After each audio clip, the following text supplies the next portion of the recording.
जय हिंद दोस्तों। आज के इस वीडियो में हम एनसीईआरटी गणित कक्षा 10वीं के प्रश्नावली 1.3 के प्रश्न संख्या 3 को हल करेंगे। तो चलिए वीडियो को शुरू करते हैं। प्रश्न है, सिद्ध कीजिए कि निम्नलिखित संख्याएं अपरिमेय है। यानी कि ये जो नीचे में जो संख्या लिखा हुआ है, ये सबको सिद्ध करना है अपरिमेय है। ठीक है। तो पहले हम 1 नंबर वाला को हल करेंगे। तो पहले हम इसको हल करेंगे। ठीक है। तो चलिए, हमें ये बोल रहा है अपरिमेय सिद्ध करने के लिए, तो पहले हमको इसका उल्टा मान लेना है। ठीक है। तो हम लिख दिए, माना कि 1/√2 एक परिमेय संख्या है। तो परिमेय संख्या क्या होता है? जो भिन्न के रूप में हो।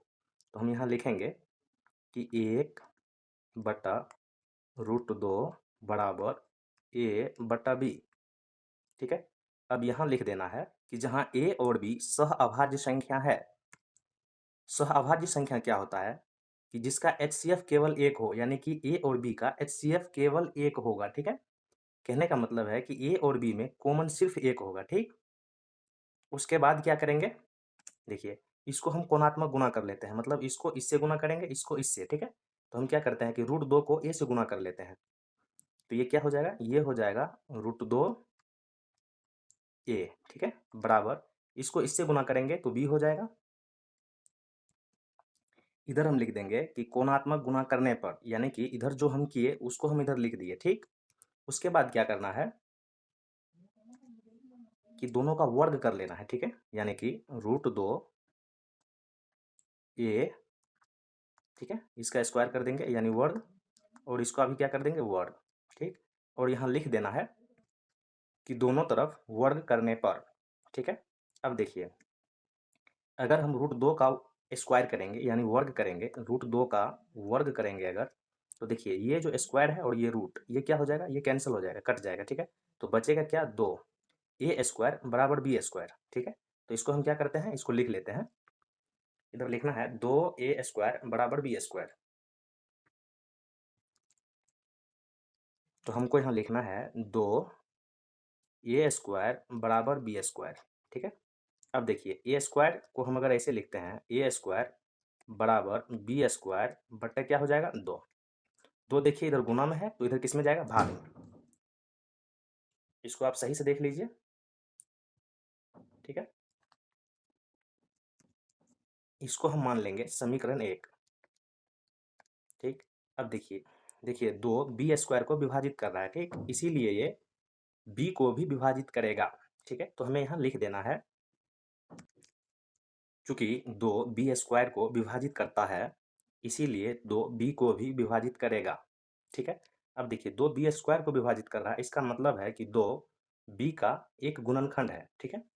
यानी कि 2 अगर बी को विभाजित कर रहा है, ठीक है, 2 अगर बी को विभाजित कर रहा है, इसका मतलब है कि 2 बी का एक गुणनखंड है। जैसे आप देख लीजिए, जैसे अगर 10 को 2 विभाजित कर रहा है, ठीक है, इसको, यानी कि 2 10 को विभाजित कर रहा है, इसका मतलब है कि 10 का 2 एक गुणनखंड है। जैसे आप देख लो इधर, इसका एक गुणनखंड तोड़ लेते हैं, 2 से देंगे तो कितना में आएगा? 5 में।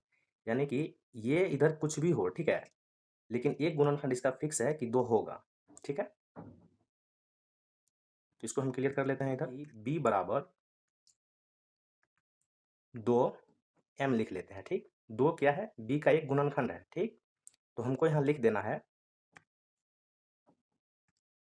जहाँ m कोई पूर्णांक है। अब देखिए, जो b का वैल्यू है, इसको हम समीकरण 1 में रख देंगे। ठीक है। तो समीकरण 1 में b बराबर 2m रखने पर, तो समीकरण 1 क्या है? समीकरण 1 है कि 2 ए स्क्वायर बराबर क्या है? B square. तो b का वैल्यू कितना है? 2m। ठीक है। तो 2m लिखेंगे, बी स्क्वायर है तो इसका क्या कर देंगे हम? स्क्वायर। ठीक है। अब देखिए, ये क्या हो जाएगा? ये हो जाएगा 2 ए स्क्वायर बराबर 2 का स्क्वायर, यानी कि 2 का वर्ग करेंगे तो कितना हो जाएगा? 2 गुना 2 4 एम स्क्वायर। ठीक। अब देखिए आप इधर कि 2 और 4 ये कट रहा है। ठीक है। तो इसको हम क्या लिख लेंगे? इधर हम इधर लिख लेते हैं इसको, ए स्क्वायर बराबर क्या हो जाएगा? 2m square. ठीक है। अब इसको हम आगे लिखते हैं, क्या है? ए स्क्वायर बराबर 2m स्क्वायर। ठीक है। इसको हम उल्टा लिखेंगे, 2m स्क्वायर बराबर ए स्क्वायर। हमको लिखना है 2 एम स्क्वायर बराबर ए स्क्वायर, ठीक है। अगर हम एम स्क्वायर बराबर लिखते हैं तो क्या हो जाएगा, ए स्क्वायर बट्टा 2। यहाँ देखिए कि 2 ए स्क्वायर को भी विभाजित कर रहा है, ठीक है। तो इसीलिए 2 ए को भी विभाजित करेगा। हमको यहाँ लिखना है, चूंकि 2 ए स्क्वायर को विभाजित करता है, इसीलिए 2 ए को भी विभाजित करेगा। इसको हम मान लेते हैं समीकरण 2। देखिए यहाँ 2 ए स्क्वायर को विभाजित कर रहा है, यहाँ 2 बी स्क्वायर को विभाजित कर रहा है, ठीक है। यानी कि ए स्क्वायर और बी स्क्वायर दोनों को 2 विभाजित कर रहा है, ठीक है। जबकि हम यहाँ पे माने हैं कि इसका केवल एक ही कॉमन हो, ठीक है। बट यहाँ पे कॉमन 2 भी हो रहा है, ठीक है, क्योंकि ए और बी दोनों को 2 विभाजित कर रहा है, ठीक। तो हम यहाँ पे लिखेंगे समीकरण 1 और 2 से 2 ए और बी दोनों का गुणनखंड है, जबकि ए और बी का एक के अतिरिक्त यानी एक के अलावा दूसरा गुणनखंड नहीं होना चाहिए। यह हमारी कल्पना के विपरीत है। अतः 1/√2 एक अपरिमेय संख्या है। देखिए इसको समझते हैं। देखिए समीकरण 1 और 2 से 2 जो है वो ए और बी दोनों का गुणनखंड है। कैसे? यहाँ देखिए समीकरण 2 में कि 2 से हम ए स्क्वायर को यानी ए को विभाजित कर रहे हैं। इसका मतलब है कि 2 ए का एक क्या है? गुणनखंड है। समीकरण 1 में देखिए कि 2 जो है 2 बी स्क्वायर को यानी बी को विभाजित कर रहा है, ठीक है। इससे हमें पता चल रहा है कि 2 बी का एक गुणनखंड है, जबकि हम माने थे कि इसका यानी कि ए और बी सह अभाज्य संख्या है। इसका एचसीएफ केवल एक हो यानी कि इसमें केवल एक ही कॉमन होगा। बट अगर दोनों का गुणनखंड 2 है तो 2 भी कॉमन हो जाएगा, जो कि हमारे कल्पना के क्या है? विपरीत है। इसीलिए यहाँ पे हम लिखे हैं कि यह हमारी कल्पना के विपरीत है। अतः 1/√2 एक अपरिमेय संख्या है। चलिए हम चलते हैं नेक्स्ट क्वेश्चन की ओर। एक का हम सॉल्व कर लिए, दूसरा है 7√5 यानी इसको हमें सिद्ध करना है अपरिमेय संख्या। तो हमें क्या करना है? इसका उल्टा मान लेना है, ठीक। माना कि 7√5 एक परिमेय संख्या है। परिमेय संख्या क्या होती है? वही प्रक्रिया फिर से शुरू करेंगे, ठीक। यहाँ लिखना है 7√5 बराबर क्या हो जाएगा? a/b, ठीक है। फिर से हमें यहाँ पे लिख देना है जहाँ a और b सहअभाज्य संख्या है। क्या है सहअभाज्य संख्या? क्या होता है? जिसका एचसीएफ केवल एक हो, ठीक है। करना है कि ये देखिए 7 क्या है, इसमें गुणा में है, इधर जाएगा तो क्या हो जाएगा? ये हो जाएगा √5 बराबर a/7b, ठीक है। क्योंकि इधर गुणा में था, इधर भाग में जाएगा, ठीक है।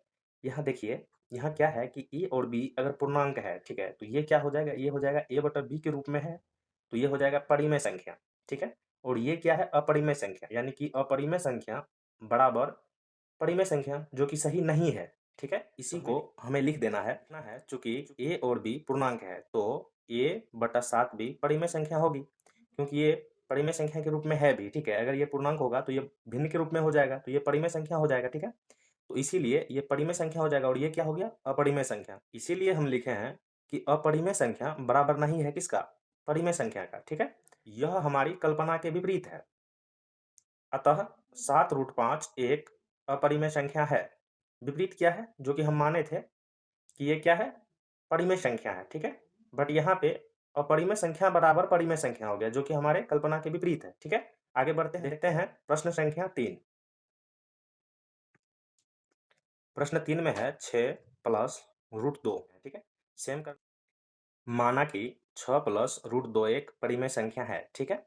उसके बाद देखिए परिमेय संख्या भिन्न के रूप में होता है, उसको हमें क्या करना है? लिख लेना है, ठीक है।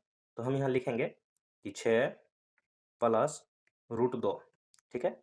6+√2 बराबर a/b, जहाँ a और b क्या है? सहअभाज्य संख्या है, ठीक है। इसको हम लिख लेंगे जहाँ a और b सहअभाज्य संख्या है, ठीक है।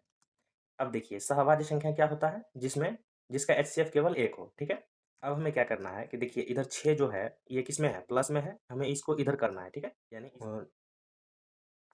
√2 बराबर a/b माइनस क्या हो जाएगा? 6, क्योंकि इधर ये प्लस में था, ठीक है। अब देखिए इसको थोड़ा और ये कर लेते हैं हल। नीचा में कुछ नहीं है तो क्या है, 1 है, ठीक है। अब देखिए ये दोनों का अगर हम क्या करते हैं, लघुत्तम लेते हैं, हमको इधर लिखना है कि √2 बराबर दोनों का लघुत्तम लेंगे, क्या हो जाएगा, b, ठीक है, b हो गया। अब देखिए इसको क्या करना है कि कोना-कोनी गुना कर देना है, ठीक है। वैसे भिन्न का घटाओ तो आता ही होगा, 10th में हैं आप लोग, तो ये हो जाएगा a माइनस 6b, ठीक है। तो इसको हम सही से लिख लेते हैं इधर कि √2 बराबर a माइनस 6b। तो हमको यहाँ लिखना है √2 बराबर a माइनस 6b बट्टा, बट्टा देखिए क्या है यहाँ पे, बट्टा देखिए बट्टा में b है, ठीक है। तो हमको लिख लेना है बट्टा में b। अब देखिए ये क्या है, ये है अपरिमेय संख्या, बट ये भिन्न के रूप में है, ठीक है, क्योंकि a और b एक पूर्णांक है। कोई पूर्णांक है तो ये हो जाएगा भिन्न के रूप में, तो ये क्या हो जाएगा, ये हो जाएगा परिमेय संख्या, ठीक। तो परिमेय संख्या कभी भी बराबर नहीं होता है अपरिमेय संख्या का, ठीक है। तो इसको हमें लिख देना है, चूंकि a और b पूर्णांक है तो a माइनस 6b बटा b परिमेय संख्या होगी, ठीक है। और √2 एक अपरिमेय संख्या है, इसीलिए अपरिमेय संख्या यानी √2 बराबर नहीं होगा परिमेय संख्या का, यानी इसका, ठीक है। यह हमारी कल्पना के विपरीत है। क्यों? क्योंकि यहाँ से आप देख सकते हैं कि देखिए हम जो माने थे कि ये परिमेय संख्या है वो गलत हो गया, ठीक है। तो इसीलिए हम लिखे हैं यह हमारे कल्पना के विपरीत है, अतः 6 प्लस √2 एक परिमेय संख्या है, ठीक है। दोस्तों अगर आपको ये वीडियो समझ में आया हो तो वीडियो को लाइक और क्लास 10th के मैथ और साइंस पढ़ने के लिए इस चैनल को सब्सक्राइब जरूर कर लें। मिलते हैं एक और नए वीडियो के साथ, तब तक के लिए जय हिंद।